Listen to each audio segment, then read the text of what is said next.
আসসালামু আলাইকুম এভরিওয়ান, আপনারা সবাই কেমন আছেন? আশা করি সবাই ভালো আছেন। আমিও ভালো আছি। আমি আমাদের গ্রামের ভিতরে আসছি নদীর পাড়ে হাঁটতে। এইগুলো হচ্ছে ফসলি জমি। আমি নদীর দিকে যাচ্ছি। আমাদের নদী থেকে খুবই সুন্দর একটি সকাল, দেখতে খুবই সুন্দর। এখানে রোদ উঠেছে, আস্তে আস্তে রোদ উঠতেছে। এগুলো হচ্ছে সবজি ক্ষেত আমাদের চরে।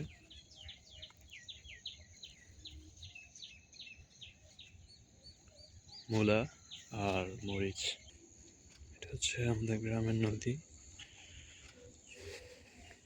মাটির রাস্তা।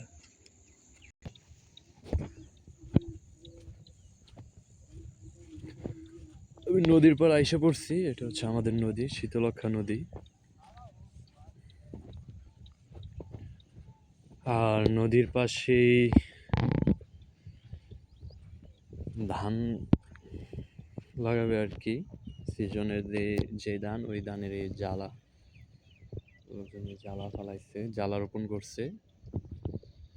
সিজন আসলে এগুলো রোপণ করা হবে জমিতে, আমাদের জমিতে রোপণ করা হবে। আপনাদের দেখাচ্ছি। এটা হচ্ছে আরো বহুদিন আগে ফলানো হয়েছে, পরিপুষ্ট হয়ে গেছে জ্বালা। আর এটা হচ্ছে হয়তো কিছুদিন যাবত, মানে 4-5 দিন, 3-4 দিন এরকম। এই জন্য নতুন ছোট জাল ওই সাইড দিয়ে কিছু পানিতে বেশিও চলে গেছে। এটা হচ্ছে আমাদের নদীর পাড়ে এই জ্বালা ফলানো হয়েছে। নদীর পাড়ে পাখি, এইরকম সকালের দৃশ্য কয়জনই বা দেখতে পারে? সকালে প্রায় সব মানুষ এখন ঘুমিয়ে থাকে, সকালে ঘুম থেকে উঠতে চায় না। সকালে মনোমুগ্ধকর দৃশ্য দেখা সৌভাগ্য।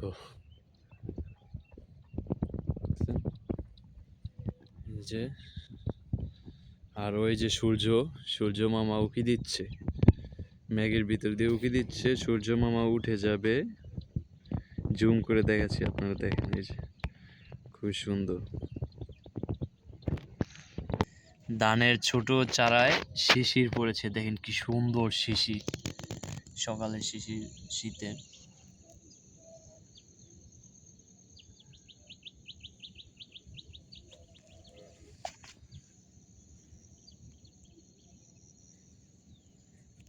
জ্বালার শিশির ভেঙে দিচ্ছে, যেটাকে আমরা গ্রাম বাংলায় ওশ বলে থাকি, জ্বালার। এই যে জ্বালার ওশ ভেঙে দিচ্ছি, খুবই সুন্দর। এই যে ইটস ভেরি নাইস। সবাইকে শুভ সকাল আমার পক্ষ থেকে। এই সুন্দর একটি ভিডিও উপহার আপনাদের কাছে ভিডিও করে দেন। খুব ভালো রেসপন্স, যদি আরও ভালো রেসপন্স করেন, তাহলে আরও সুন্দর ভিডিও মেক করে নিয়ে আসবো আপনাদের সামনে। সবাইকে ধন্যবাদ। আসসালামু আলাইকুম।